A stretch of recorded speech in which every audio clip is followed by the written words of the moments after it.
Welcome to Volume 5 in the series, W SÁNEĆ, the Saltwater People, with Eric Pelkey. This series is dedicated to learning about the unique and rich history of the W SÁNEĆ Saltwater People and their traditional connection to their Salish Sea Homeland, including S DÁYES, South Pender Island. Eric Pelkey, the Hereditary Chief of Tsawout of the W SÁNEĆ Nation, will share stories about his family's reef net fishery that existed near Bedwell Harbour on S DÁYES. He will provide some ancient stories and history of the land, and explain why that land is deeply important to the W SÁNEĆ people. As well, he will share stories about family members who witnessed a sea monster that is believed to have once lived in the Pender Canal. All that and so much more. This recording was made in December of 2023 on the grounds of the W SÁNEĆ School Board. I am your host, Chris Wakaluk, and it is my pleasure to present this series to you. The series is made possible with grants administered by the South Pender Historical Society. I would like to thank my co-interviewer, Robert Dill, president of the SPHS. Without his help, this interview would not have been possible. Both of our voices have been extracted from this final audio in order to give maximum time and clarity to the interviewee to communicate and share their stories. Thank you very much for listening. Here is Eric Pelkey's story.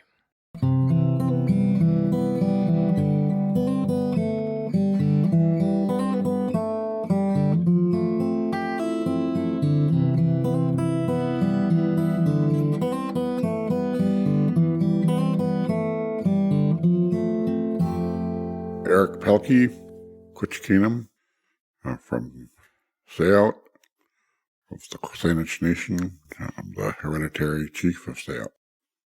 Yeah, that's reef net fishery that the SÁNEĆ Leadership Council has been leading the fight on is the one just across the bay from Poets Cove, called Salish. That's the name of that reef net.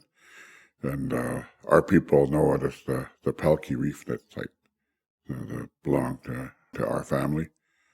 And I've been involved from the start because they wanted the permission of the Pelkey family to proceed with that. So as the hereditary chief, I gave them permission to use that site as the launching site to start the reef net fishery once again. It's one of many throughout the Gulf Islands and over in Georgia Strait. So that's the one we've been utilizing. It's across the bay from Quinninuch. We call it Quinninuch is the land where Poets Cove is and where the reserve is over there.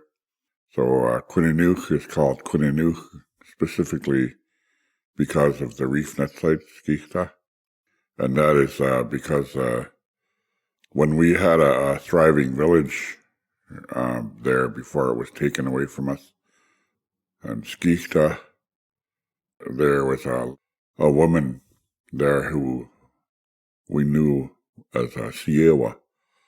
Siewa is a visionary person that can see into the future and can foretell things that were going to happen to you. And a lot of the leaders used the Siewa to decide what they were going to do in the future in any given place. And so she was quite a prominent member of the community, and she lived in Quinninuch. And because she was widely recognized, she decided that she was going to take the reef net site at Skihta for her own benefit and her own family's benefit. So one day she took a group of men out there to the Skihta site and announced to the people that she was taking over that reef net site, that it was now going to be her reef net site, and chased all the other people off of there and brought her own group of men out there from her family.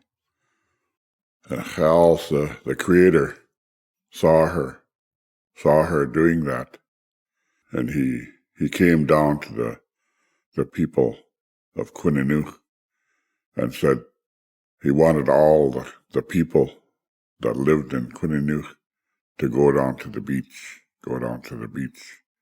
and look out at Skichta and look out to where that woman was now chasing the people off.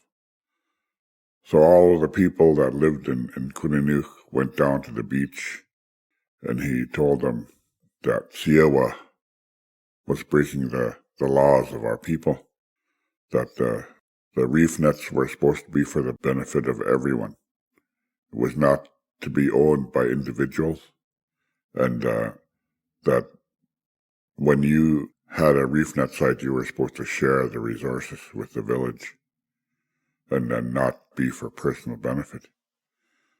So he said that she was breaking the law of our people, so he was going to make an example of her. And he told all the people he wanted them to look out there and watch. And while the people were looking out there, Charles sent a thunderbolt, lightning, and it struck her, and there was a loud, thunderous roar. And when it struck her, it turned her to stone. And all the other people that were at Skichta jumped on their canoes and paddled away and ran away. They were scared that they were going to get turned to stone too. But that all the people were watching and saw that she was turned to stone.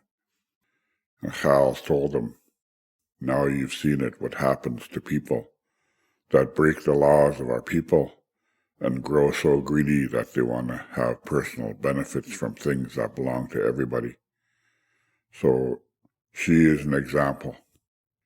And forever now, this place that you're all living at now is going to be called Quinninuch.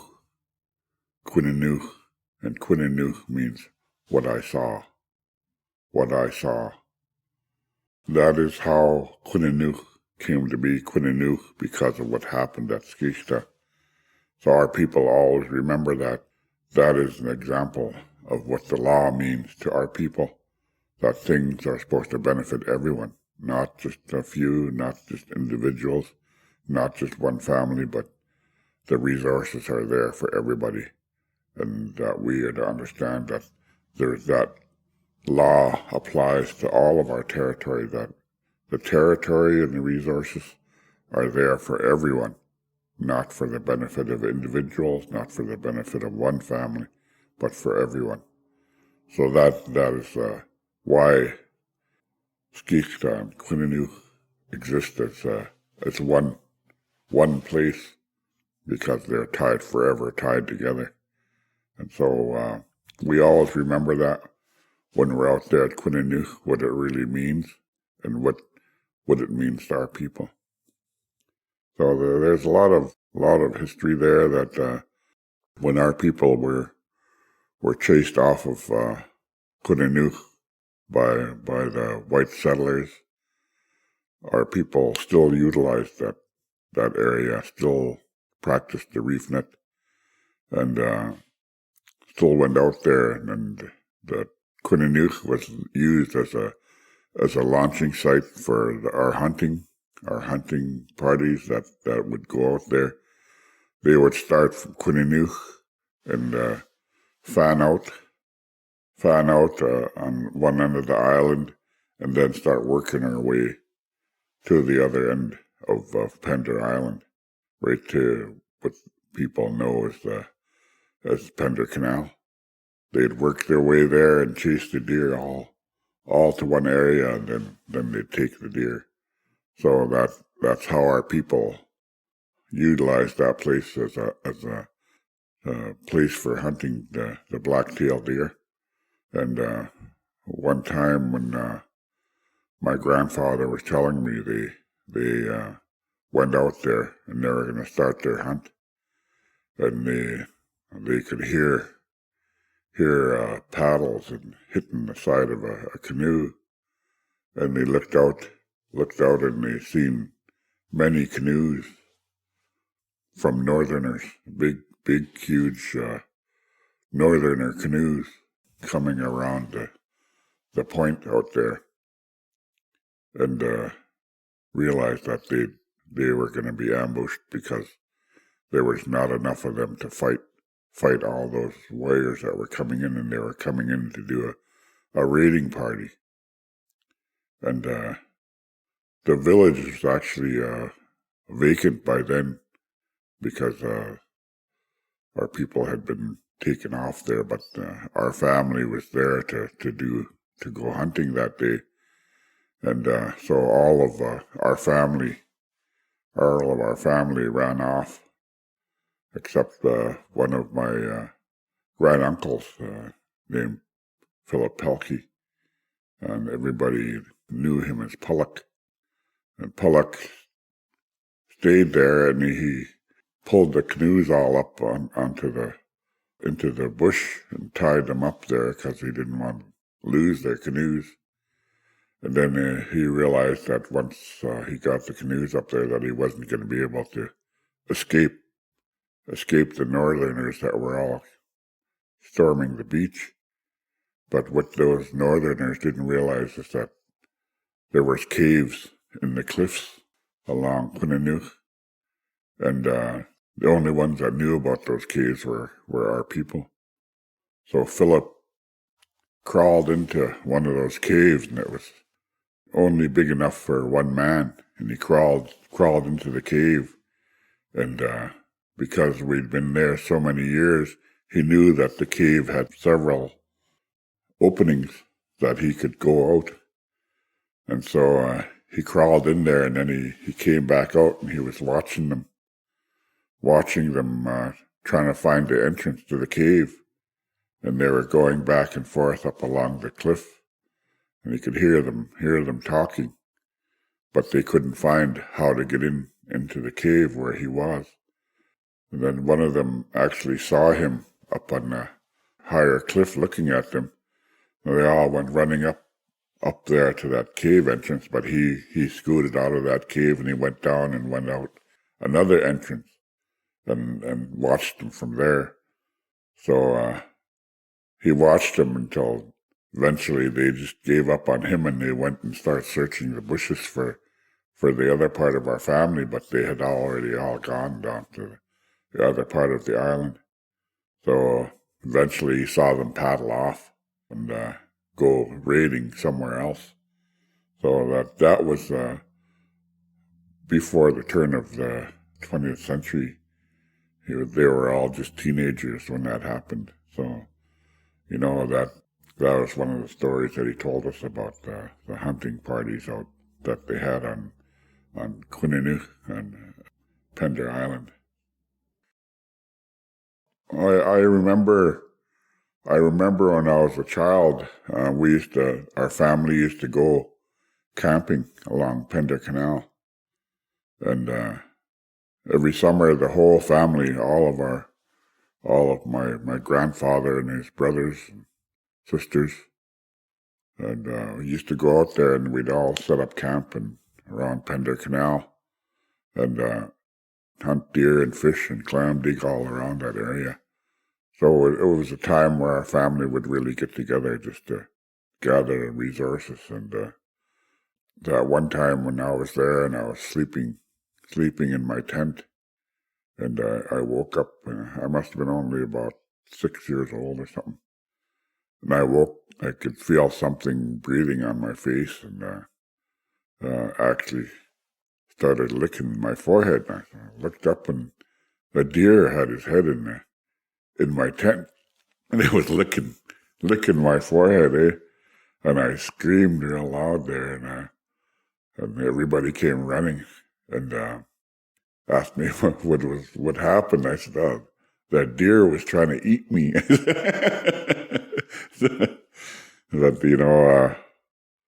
That's one of the earliest memories I have myself of being out there.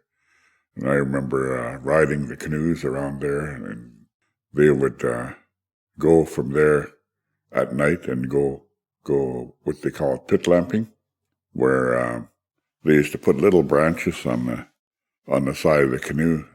They'd have little holes, and they'd branches from the trees, and they'd stick them in these holes, and then they'd paddle along the shores at night with this pitch lamp. And the black-tailed deer, when they seen the pitch lamp, would just stand there and stare at it, eh? Like they'd become mesmerized. Then they'd shoot them, and they'd get them in the water. And I asking my dad, well, how do you know that the deer are going to come down to the water? And he said, because the deer have to come down to the water. He says the deer come down to the water, and mostly at night, because they come there and they use the salt water to cleanse their nostrils. They suck the water in through their nose, and what that did was it killed the parasites that were bothering them, and it was like a medicine for them. And they go down there and they'd suck in the water through their nose and blow out the parasites. And he said, and that's why they need to be near the salt water, and that's how they use the salt water at night to go down there and sniff up the water. But before that, I could never figure out why is the deer going down to the shore at night. Even my dad explained to me that's why they need the salt water in order to keep themselves healthy, because they can feel the buildup of parasites inside their nostrils and stuff, and they use that salt water to cleanse themselves and kill the parasites. So he said that's why they knew that they could go down there at night and paddle, and eventually they'd see some deer coming down to the water to fix themselves, he said. So that's what they used to do, paddle around with these little branches on their canoes.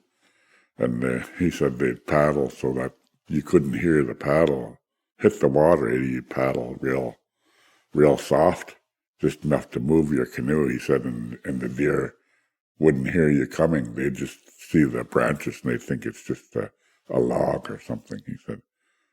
But that's a way of hunting for our people, and the pitch lamps were really a bright lamp, and that's why pitch was so valuable to our people. And another story my dad told me about that is that there was a monster that lived in Pender Canal, and when we found out that there was 150 sets of remains of our people over in Simon Fraser University taken out from Pender Canal, and I was asking my dad why was there so many remains there, and he said it was because of the SÁNEĆ, the monster that lived there, and he said that they could never find it, never kill it. For some reason, he said that, but whenever people were going through that Pender Canal, it would attack them and kill them. And so he said, and that's why there were so many, they found so many remains there in Pender Canal, is because of that monster. And he said that he thought it was just a story to scare them. Eh? But one time when he was a young teenager, my dad and Ray Sam and Earl Claxton, who did a lot of the work here in the language, were out there at the annual family campsite. And in the middle of the night, they decided to go out that way in pit lamp for deer along the canal. And he said that the old people had warned them, if you're going to pit lamp, don't pit lamp around here. Go along the other shores. Don't come through the canal. But they didn't heed that warning.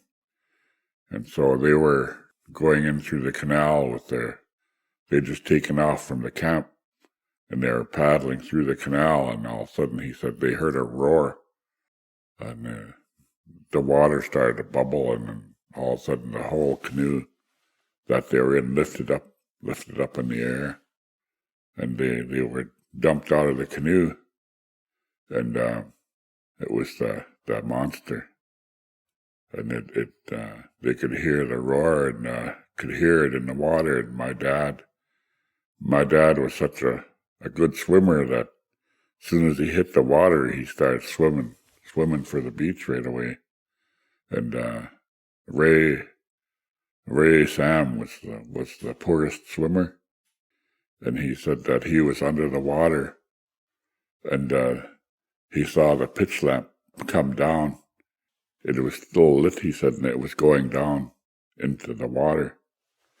And he said he seen the monster going after the pitch lamp.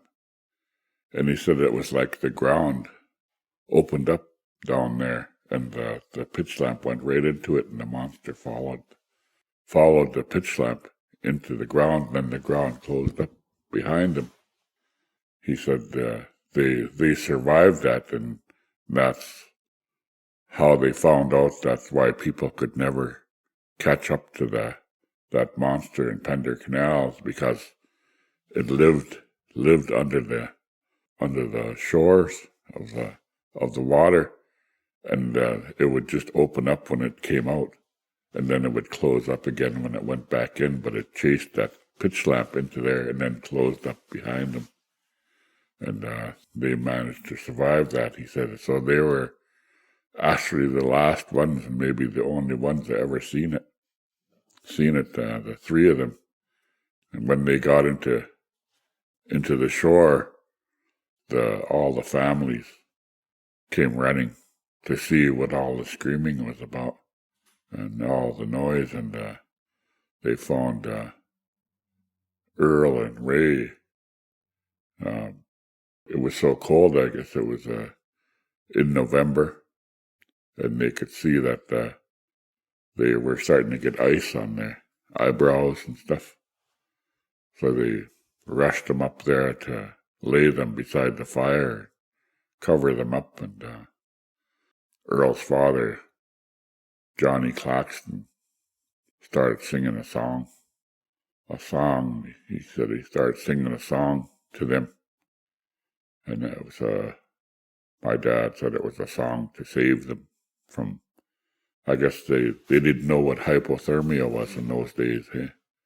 So he said that he started singing a song, and he had a rattle, and he started shaking the rattle above them, and my dad said he could feel the warmth starting to return to his body from the song that Johnny Claxton was singing. Eh? So he said that's how they survived that attack. So that, and years later, I brought my grandfather out there because he wanted to go down to Quinninuch. And we took the ferry out there and drove over to Quinninuch. And when we were driving across that bridge of the canal, he was like this. He wouldn't look, And I was saying, "What's the matter, Grandpa? What's the matter?" And he said, "It's still here." He said, "I know it's still here, and I don't want to see it." He said, "It's still here, and I don't want him to know that I'm still alive and I'm still around, because he might come back for me." He said, so, my grandpa was still scared of him, even though he was like 85 years old, eh? And they called that Aha, that place, because of that monster. Eh? Aha. Yeah, it's because of the fear that people had. That's what they would say when they're really scared. Aha. And so that's what they named that place. Aha. Yeah. Philip, my granduncle Philip, actually saw it one time out in Sydney Island. He said that he was they used to land on the north end of the island in what they call Sculphaman, where Sydney Spit is, that's where they used to land all the time. And then they would set up camp there and everything and get ready to hunt and pick their medicines and plants that they wanted to come out there for. And actually the fresh water that they used all the time was at the opposite end of the island. So usually one of the young people would take what they call a bag. They used to have, he said, a bag that they got from the seals or something. They'd take the bag and they'd have to run to the other end of the island to get them the fresh water. So he said that he was the youngest of the brothers, so that was his job. So he said he took off, and there's a pretty well-worn trail between one end of the island to the other, and so he was going through the trail, and he said that all of a sudden that monster came out of the bush, and he said at that time both sides of the trail were just full of ferns, bracken ferns. They were just sword ferns and everything. They were just full on both sides. He said he was going through there, and that monster came out, and it stood on the trail. And he said he was so scared he didn't know what to do. He was just looking at it, and it was staring at him like, and so he said that I was so scared that I was looking around for a weapon or something, and all there was ferns. He said, ferns all around me. So he said, I started grabbing handfuls of ferns and throwing at it, hoping that it would get scared. He said, and every time the ferns hit it, the scales would rise up like that. Wherever the ferns hit, the scales would go out like that. And he said that he got so scared, he said he fainted. And he thought that was it, he was going to die. But he said he woke up, and all he could see was the trail. It must have walked towards him because he could see the footprints around him. Must have smelled him. And he said, I don't know if I was stink or what, he said, but it just smelled me and walked away from me, he said, but it could have killed me right there, he said. And, but that's what he said, that I was maybe 20 feet long and just full of scales. Yeah. But he also said he had another run-in with it down here at Sartlip on the beach. He said that he was down here and he was clam digging, and his mother, Lucy, my great-grandmother, was from here in Sartlip. So he spent a lot of time over here with the Sartlip family, and he used to go all along the beaches here hunting and clam digging and stuff. And he said he was clam digging down here in Sartlip because that was one of his favorite places to get all different kinds of clams. And he said he had crabs and clams and stuff in the canoe already. And then he said he was just going to load up and start heading back around to Tsawout. And he said that monster came crawling up over the end of the canoe. And he said, I was looking at it, and all I had was a paddle, he said. And I was waiting for it to attack me, so I had my paddle up. And so that's all I could find to fight him with, he said, and just holding my paddle. And all of a sudden the monster started flipping around and roaring and everything.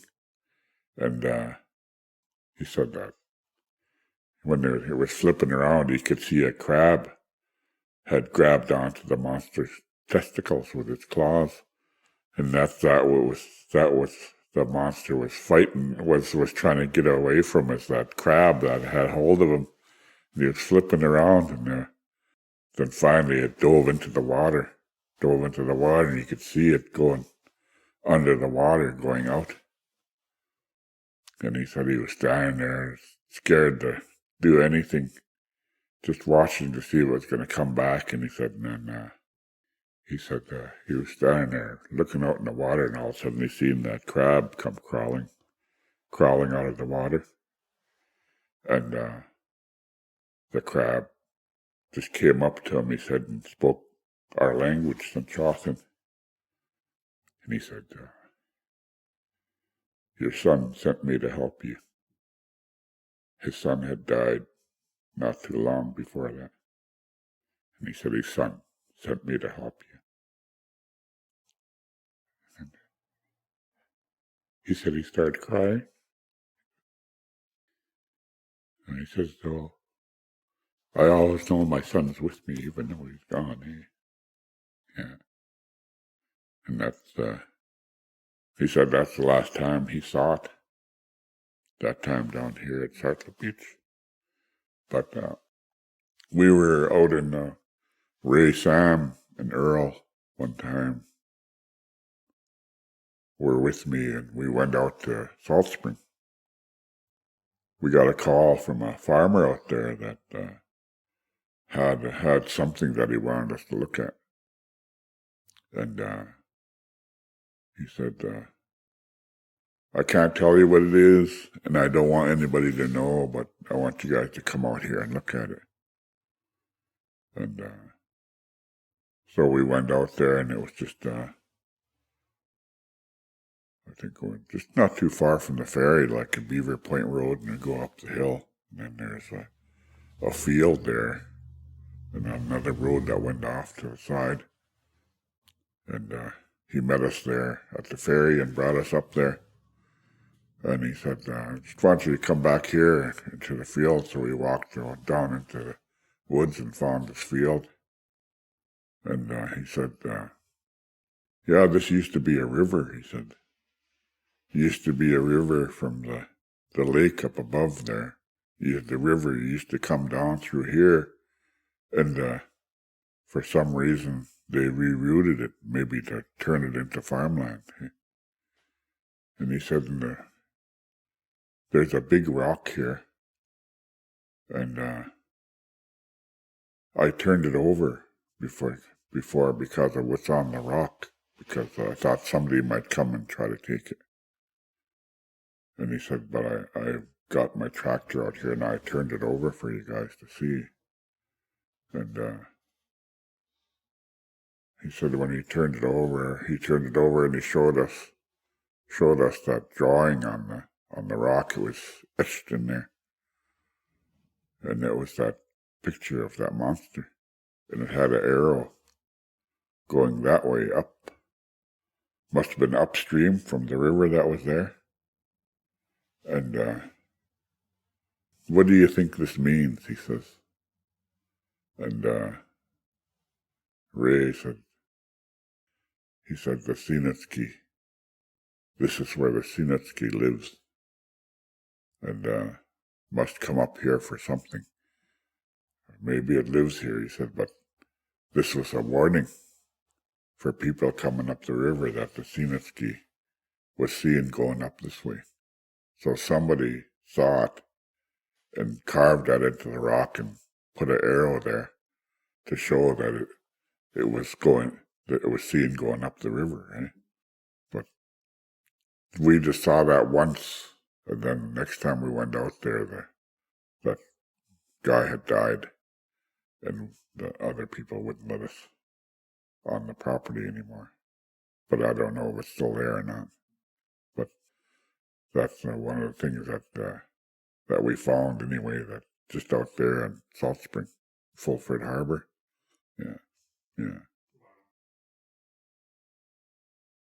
You know, the people that come from my dad and my grandpa and them all told us things that happened and that they saw and they experienced throughout the Gulf Islands, because they always lived on the water and paddled and hunted and just told us about things that they'd seen.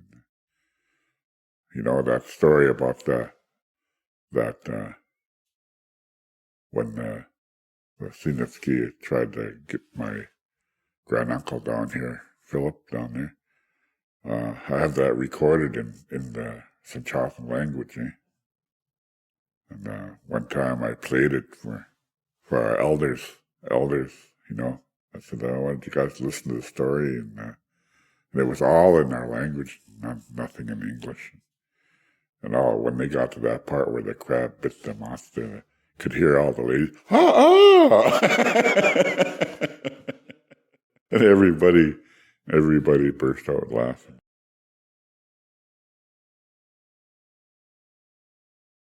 Yeah, well, that one of our ancestors was the chief out there in Pender. He had a huge longhouse there, right where Poets Cove is there, and all of the houses of the other people were all around him and up the back, but his was the closest to the water, and he lived in until about 1950, and he passed away. But when he passed away, he wanted to be returned to his land, he said. Returned to his land out in Pender. And my dad said, that was a few years before I was born, my dad said they had a big ceremony down the Longhouse in Tsawout, and then they put him in a canoe, and they all paddled out to Quininu. And they buried him on a little island called Skull Island. Yeah, that's where they buried him. That's where he wanted to be. He wanted to be on his land, he said. So he was he was the last chief that was chief there when our people were removed from there. So there was quite a village there when he said when they got chased off of there. And apparently Sir James Douglas is one of his relatives, Todd or something, took ownership of that, and after they took it away from our people.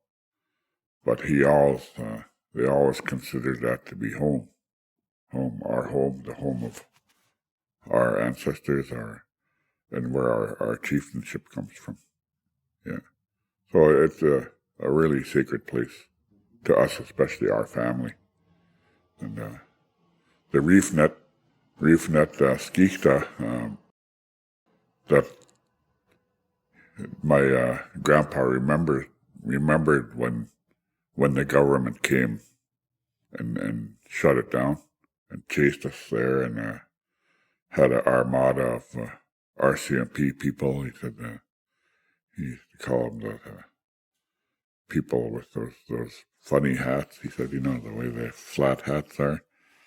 He said those people all came with their funny hats and stuff, and chased us off of there and said we're not allowed to fish there anymore.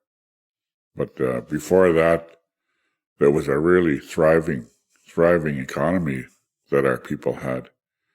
He said that when the reef net was going, there was enough fish there for the village of Skichta, and they used to also come to Tsawout and distribute salmon to all of our people, because we were all one.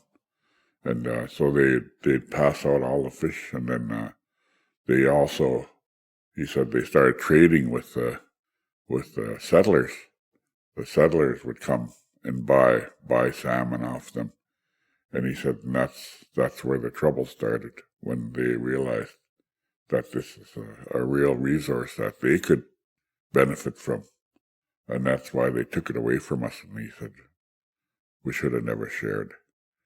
We should have never shared, but he said, that was against our law, too, not to share. So he said, they remembered smoking fish and going as far as Yakima, Washington, to trade, and they'd go up and down the river there, and Fraser River, and he said he remembered going up Columbia River too and traveling up the river. He said, but yeah, people really looked forward to seeing our families come and buying fish off us, and especially the smoked salmon. Yeah, that was a real industry for our people then. That there was a real thriving economy, and a real big part of our food sources was that, and so it was when that was taken away from us, it was like cutting the carpet out from under our people, and our people was so used to of having that wealth, so used to sharing and everything of that the reef net was a part of our society, the way it was structured. Our family were the owners of that, but it wasn't just for their benefit, it was for everybody's. And on the other side of our family, my great-grandmother and her family, which included the Olsons and the Elliots from this side, the Bartlemans, they also owned another reef net out there on Henry Island and just off of San Juan Island, and they had a reef net out there that was run by the other side of our family. So my grandpa said that we used to be able to go between them. Some of us used to go to that one, and some of them used to go to the one out in Pender. So he said our family was considered to be really, really wealthy and well off, and so everybody looked to us to share. And my great grandpa was the hereditary chief, but my great grandmother was also from the hereditary chiefs of Sartlet. So they were pretty well tied into the high-ranking people of the Sanish people.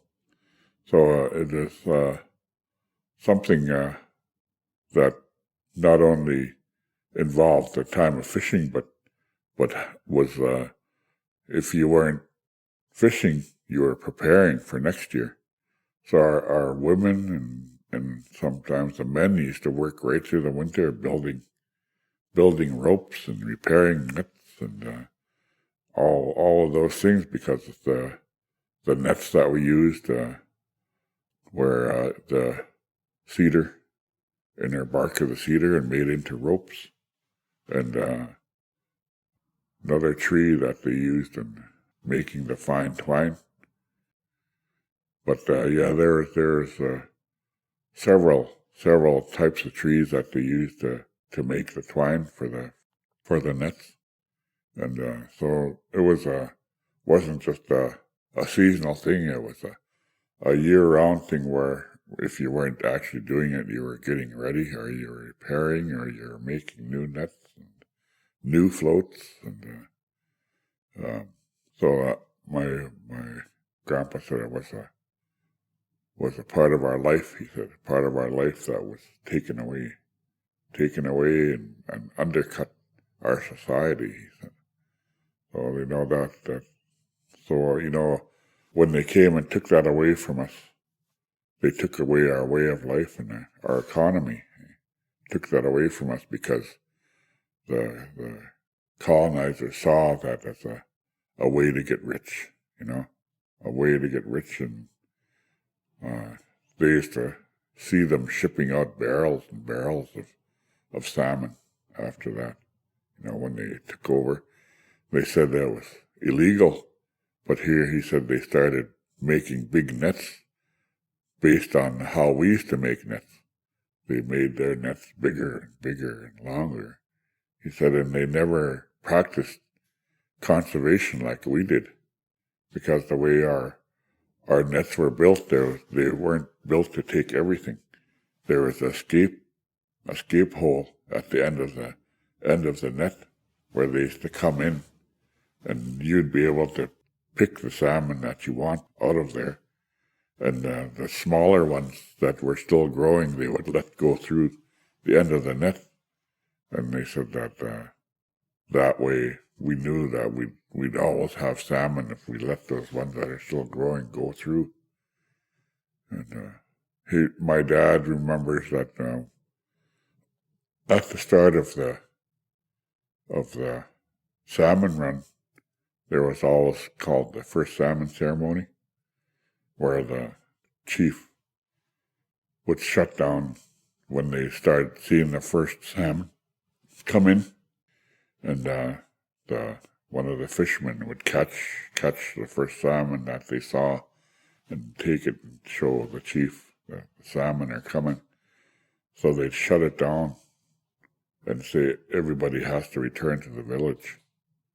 And they'd go into the village and they'd have the first salmon ceremonies, and it would last for days. And he said most of the time 3 days. 3 days of celebration and amongst all the people in the village. And he said at that time there's about 5,000 people living in Tsawout. And he said and they used to have parades around from longhouse to longhouse of all our people and feast and everything. And once the 3 days were over, then the chief would declare that the reef net fishery can start again. So everybody would return out to the reef net site after the main run had gone through.